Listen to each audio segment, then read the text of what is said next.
kena tipu 2 kali sama oknum LPK magang ke Jepang, sampai-sampai rumahnya kejual dan juga orang tuanya jatuh sakit dan stroke sampai saat ini. Jadi ini Wak, pengalaman salah seorang yang pengen magang ke Jepang.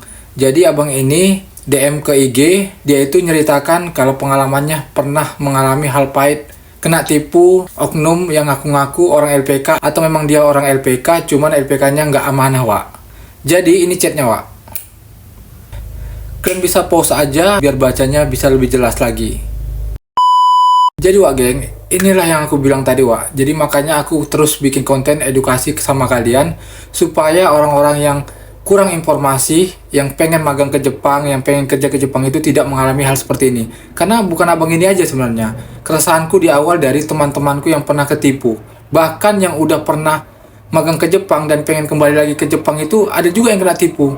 Jadi Wak, karena keresahan itulah makanya aku buat VT-VT edukasi untuk kalian. Bukan karena aku sok tahu, bukan karena aku paling pintar, atau karena aku paling banyak informasi, enggak.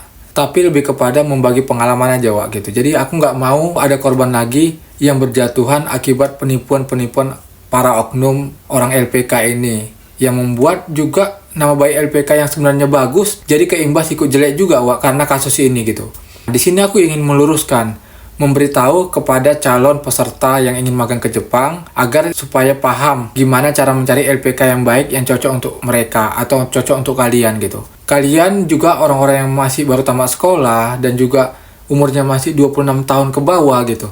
Alangkah baiknya coba cari informasi lebih banyak lagi, jangan bermalas-malasan. Karena kalian pasti punya smartphone, kalian punya kuota, jangan hanya sekedar main game atau buka sosmed cuman chatting-chattingan doang atau apalah gitu. Tapi coba dimanfaatkan cari informasi yang sebanyak-banyaknya. Apalagi kalian pengen magang atau kerja ke Jepang. Dan buat teman-teman yang istilahnya udah jadi korban, tolong share sebanyak-banyaknya sama teman-teman yang lain atau teman-teman kalian di sekeliling kalian agar mereka juga tidak jadi korban gitu. Alangkah baiknya kita udah kena tapi orang-orang sekeliling kita bisa kita selamatkan dengan pengalaman kita gitu. Oknum-oknum ini ada karena memang akibat dari kitanya yang kurang tahu juga informasi. Mereka memanfaatkan hal itu gitu Wak. Kalau kita udah tahu, gak bakalan ada oknum-oknum seperti ini gitu. Dan mereka gak akan berani melakukan hal itu kalau kita udah tahu informasinya lengkap.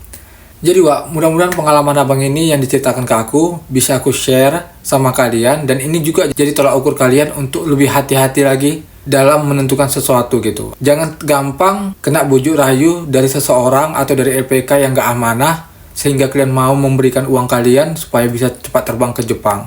Ujung-ujungnya kalau kalian berangkat masih enak kan walaupun pekerjaan gak sesuai gitu.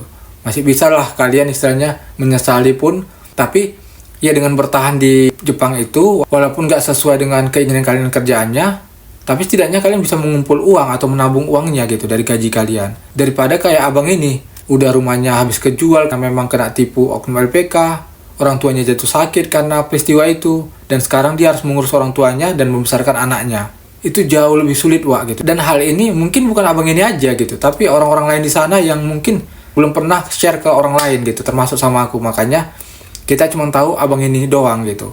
Tapi aku yakin pasti selain abang ini banyak juga, karena teman-temanku juga banyak yang kena kasus seperti ini. Cuman mungkin gak sebesar abang ini. Oke Wak, mungkin ini aja yang bisa aku sampaikan.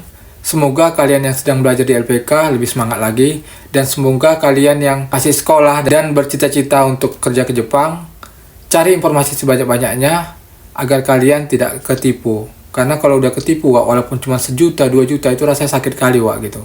Apalagi kita mau ke Jepang itu karena pengen cari uang, bukan menghabiskan uang gitu Wak. Oke Wak geng, ciao.